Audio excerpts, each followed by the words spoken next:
The 2021 US Open was a wild ride for many reasons, but one of my favorite subplots from the tournament was the late entry of snooker superstar Judd Trump. For anyone who's never heard of snooker before, it's possibly the single most British thing to ever exist. It's played on a massive table with very small pockets, and everyone dresses like they've got a chaperone at prom right after the match and they won't have time to change. It also happens to be an incredibly difficult game that requires an almost superhuman ball pocketing ability to play. And since Judd Trump is one of the best snooker players in the world, it follows that he's really good at using a stick to hit a ball into another ball into a pocket. Now, while there are a lot of differences between pool and snooker, some of the shooting skills obviously translate between games, and a number of really excellent snooker players have been able to cross over and play very high-level pool with seemingly minimal practice. This has created a general rivalry between snooker players and pool players, and created this sentiment where snooker players think they can kick any pool player's ass at pool, and pool players think, nah-uh. So naturally, when Judd Trump's name appeared on the list of entrants to the 2021 US Open of pool, snooker players started saying things like he might actually win this whole thing outright, and pool players immediately started saying he might get eliminated after his first 2 matches. There was a lot of hype around Judd Trump entering, and the company that runs the event, Matchroom, was more than happy to pile on. Judd was on the posters, his game were all set to play on the televised table, Judd had his whole crew with him. It was exciting. The thing about the US Open is that literally anyone is allowed to play. I mean, I was signed up for the 2020 US Open before it got canceled by the same thing that got everything canceled that particular year.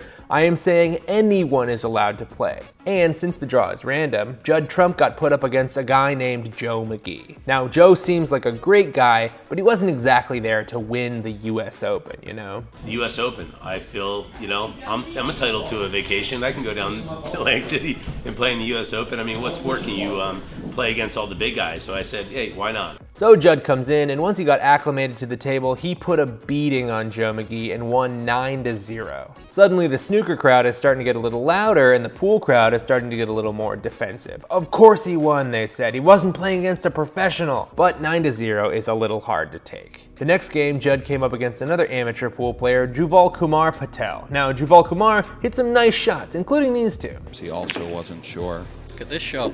Wow.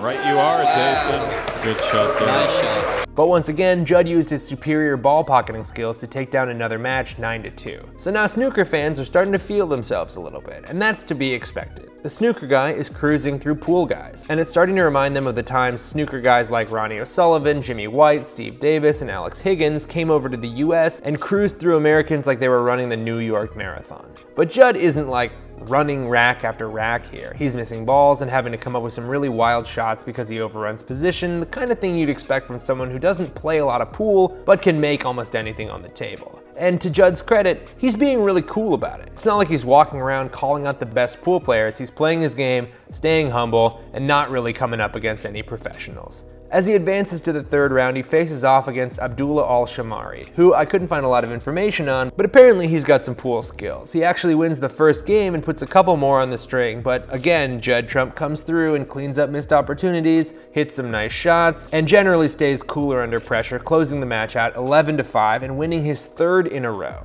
Now again, it wasn't exactly a clean game and he missed some shots, but snooker fans at the US Open were really excited to tell you how Judd Trump was going to win the whole thing and that basically any professional snooker player had a shot at the title and snooker was the superior game and blah blah blah. Now I was there, and while I was mostly rooting for everyone to have a really nice time, I did notice some pool fans getting pretty irritated at the increasingly boisterous snooker fans. So now things are at their tensest and the stage is set for match 4. But this time, Judd Trump is playing Jayson Shaw. Talk about a learning curve. Judd went from playing amateurs to playing multiple world champion, multiple Mosconi Cup MVP Jayson Shaw, and the battle lines are drawn. Judd has been overperforming here at the US Open with 3 commanding victories after never having really played 9-ball before, and Jayson was ready to prove to the world that pool was about more than just being really good at hitting a ball in a hole. And Jayson Shaw proceeded to beat the molasses out of Judd Trump, and it's not even close. Jayson is hitting bank shots, combo 9-balls, weird little carom shots, jumping, defensive shots, running racks, and Judd Trump has to sit and watch as the collective pride of pool players is being immortalized 1 9-ball at a time. As Jayson goes up 2-0, 4-0, 6-0, 8-0, you could just feel the tension leave the room. Of course pool players can beat snooker players at pool. It's a different game. Snooker fans kind of acted like they were just kidding around the whole time and offered half apologies, and pool fans accepted their half apologies and even cheered and clapped when Judd Trump won a game at 9-0 to get a point on the board 9-1. But he does make it. Well done, he's on the board. They let him hear it here in AC.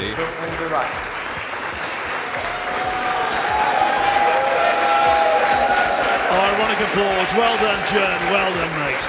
But after Judd missed on a 5-ball, Jayson banked it in the heart of the pocket and flashed another 2 games to win 11-1. And the Judd Trump subplot was effectively wrapped up. When 2 tribes go to war. He did have another match with Justin Theron and even attempted and made a jump shot, but lost at Hill Hill and was out of the tournament. So, what did we learn? Well, for one thing, Judd Trump was pretty cool about the whole thing. He didn't get cocky when he whitewashed Joe McGee or won the next 2 games, and he didn't get bitter or weird about losing 2 and going home. He was, and I cannot stress this enough, a professional.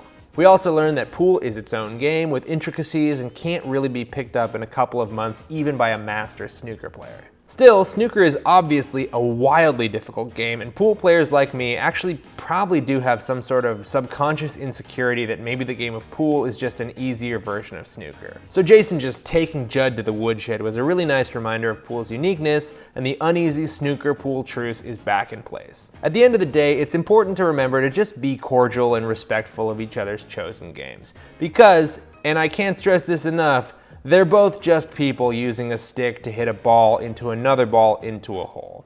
It's serious business, but it's also supposed to be fun. Okay, you crazy kids, have a good one. I'm Raleigh Williams. See you next time.